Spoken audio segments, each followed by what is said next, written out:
Saya atas nama Yohanes Pablo Manikin, biasa disapa Pablo Manikin, berasal dari Universitas Timur, Fakultas Visipol, Prodi Administrasi Negara. Di sini saya akan mereview buku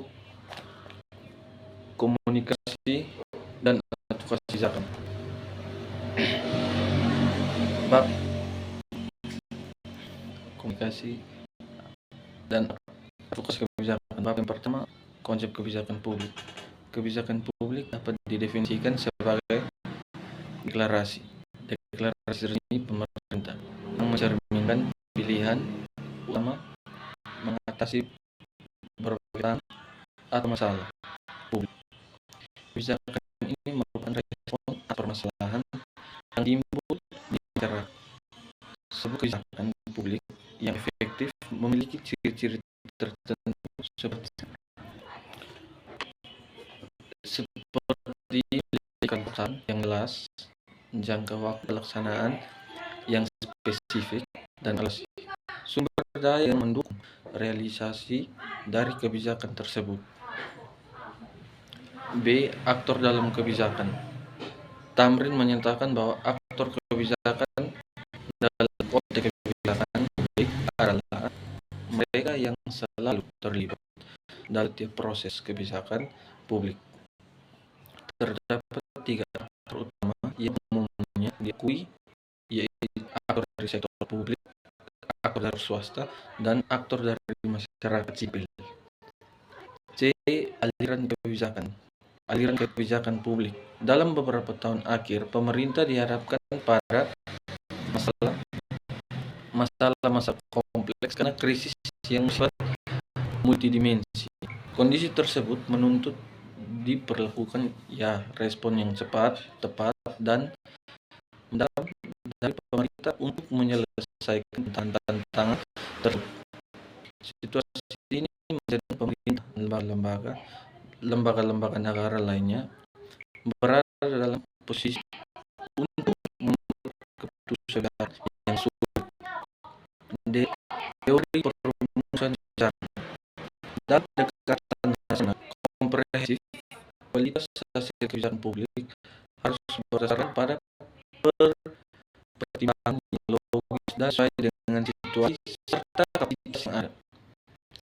Buat kebijakan harus dilengkapi dengan data dan informasi yang komprehensif, analisis yang dilakukan dan tidak memiliki kelemahan sehingga kebijakan yang dihasilkan mendekati kebenaran tanpa ada kesalahan. Bab yang kedua, manajemen kebijakan publik. A. Perumusan kebijakan. Tahap ini menjadi lengkap pertama dalam keseluruhan proses kebijakan publik. Hal-hal yang menentukan tahap ini menemukan keberhasilan kebijakan publik di masa mendatang. Penting diakui bahwa perumusan kebijakan yang efektif bukan hanya konsep idealis yang penuh dengan prinsip-prinsip normatif, tetapi juga harus berfokus pada implementasi dan evaluasi. B. Implementasi kebijakan adalah aturan pedoman yang dibuat untuk mengatur perilaku atau tindakan dalam suatu konteks tertentu. Implementasi kebijakan adalah proses penerapan kebijakan tersebut dalam praktik. Evaluasi kebijakan adalah proses sistematis untuk nilai efektivitas dan dampak suatu kebijakan. Tujuannya adalah untuk menentukan apakah kebijakan mencapai tujuan yang ditetapkan, bagaimana efeknya terhadap masyarakat, dan apakah perlu dilakukan penyesuaian atau perubahan. Bagi dinamika kebijakan publik. Konteks makro kebijakan publik. Konteks makro kebijakan publik rujuk pada faktor-faktor besar dan yang mengaruhi pembuatan dan implementasi kebijakan. B.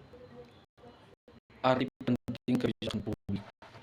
Kebijakan publik memegang peranan penting dalam hidup masyarakat.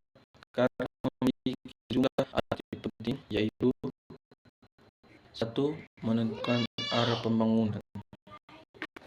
Kebijakan publik menjadi penuntut bagi pemerintah dalam membangun dan mengembangkan.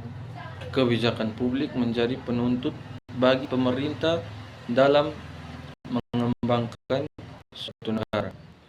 Melalui kebijakan, pemerintah dapat menentukan prioritas pembangunan, mengalokasikan ikan sumber daya, dan mengarahkan upaya untuk mencapai tujuan bersama.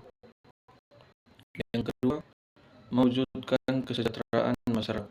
Kebijakan publik dirancang untuk meningkatkan kesejahteraan masyarakat dengan menangani berbagai permasalahan seperti kemiskinan, kesehatan, pendidikan, dan keamanan.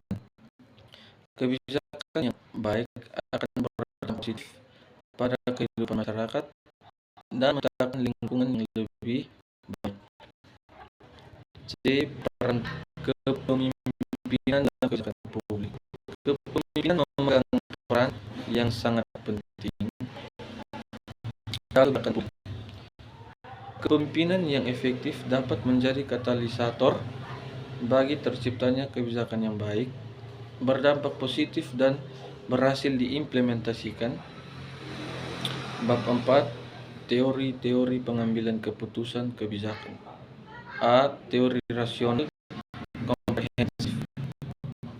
Teori rasional komprehensif adalah model pengambilan keputusan yang berasumsi bahwa pembuat keputusan akan memilih pilihan yang paling optimal berdasarkan rasionalitas penuh. B. Teori inkremental. Teori inkremental adalah model pengambilan keputusan yang lebih realistis dibandingkan dengan rasional komprehensif. Teori ini mengakui bahwa pembuat keputusan sering bekerja dengan informasi yang terbatas, tujuan yang tidak jelas, dan preferensi yang berubah-ubah.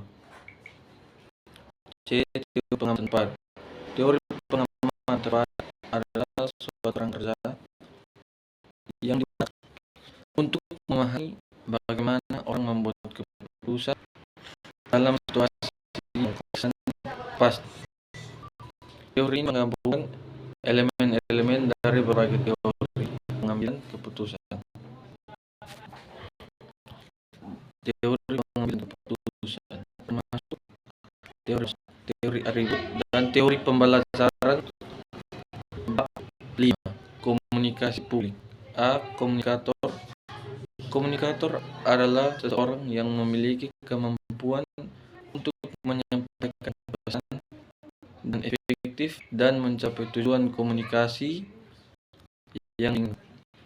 B. Proses komunikasi. Proses komunikasi merupakan gabungan Proses komunikasi. Proses komunikasi merupakan gabungan makna dari simbol-simbol yang dikirimkan dari pengirim ke penerima. Osgood 1998 melihat komunikasi dari sudut pandang bagaimana manusia memberi makna pada simbol tertentu. Terdapat berbagai faktor atau elemen yang terlibat dalam komunikasi, seperti pelaku, pesan, atau termasuk format dan penyaji lainnya. Unsur-unsur komunikasi terdiri dari komunikator, yaitu pihak yang menyampaikan informasi yang ingin disampaikan. Media, yaitu surat yang digunakan untuk menyampaikan pesan. Penerima, pihak yang menerima pesan. Konteks situasi komunikasi tadi. Feedback, respon dari penerima pesan. Komunikasi publik sangat penting dalam berbagai bidang seperti politik, kesehatan, dan pendidikan. Bab 6. Model komunikasi. Model komunikasi adalah representasi tentang bagaimana proses komunikasi bekerja. Modelnya komunikasi secara pidato. Model interaktif, komunikasi dua arah seperti percakapan. Model transaksional yaitu komunikasi yang kompleks dan dinamis seperti hubungan interpersonal. Dengan memahami berbagai model komunikasi, kita dapat lebih efektif dalam berkomunikasi dan memahami bagaimana komunikasi terjadi dalam berbagai konteks. Bab 7, bentuk-bentuk komunikasi. Yang pertama, intrapersonal, yaitu komunikasi dengan diri sendiri seperti bermonolog dalam hati, merenungkan, atau membuat keputusan pribadi. Yang kedua, interpersonal, komunikasi antara dua orang atau lebih, melibatkan pertukaran informasi dan secara langsung. Contohnya percakapan diskusi, presentasi tulisan. Yang ketiga, kelompok, yaitu komunikasi yang terjadi dalam kelompok kecil, melibatkan pertukaran pesan dan peran. Contohnya rapat, diskusi kelompok, seminar, kelompok belajar. Yang keempat, massa yaitu komunikasi yang ditujukan kepada khalayak yang luas, biasanya melalui media massa. Contohnya siaran televisi, iklan di media sosial, berita di koran, pidato. Bab yang ke-8, teknik-teknik komunikasi kebijakan. Teknik komunikasi kebijakan adalah cara yang digunakan untuk menyampaikan informasi dan pesan terkait kebijakan kepada publik. Tujuannya adalah untuk meningkatkan pemahaman, mendukung, dan mendorong partisipasi dalam proses kebijakan. Seperti komunikasi kebijakan yang umum digunakan: publikasi, media massa, acara publik, kampanye publik, media, lobbying, partisipasi publik. Bab yang ke-9, advokasi. Advokasi adalah proses mendukung atau memperjuangkan suatu kause atau tujuan, ide atau prinsip yang dipercaya akan memberikan manfaat bagi individu, kelompok, atau masyarakat. Advokasi memiliki perhatian unsur prinsip dan kegiatan advokasi lainnya. Bab yang ke-10, advokasi kebijakan. Kebijakan adalah upaya untuk mempengaruhi perubahan implementasi atau perubahan kebijakan agar sesuai dengan tujuan tertentu. Ini melibatkan komunikasi lobbying dan membangun koalisi untuk mendukung atau menolak kebijakan tertentu. Bab yang ke-11, strategi advokasi kebijakan yang efektif. Strategi advokasi kebijakan yang efektif berfokus pada yang pertama, pemahaman yang mendalam. Yang kedua, pengetahuan luas. Yang ketiga, komunikasi yang efektif. Yang keempat, membangun koalisi. Yang kelima, memanfaatkan berbagai saluran.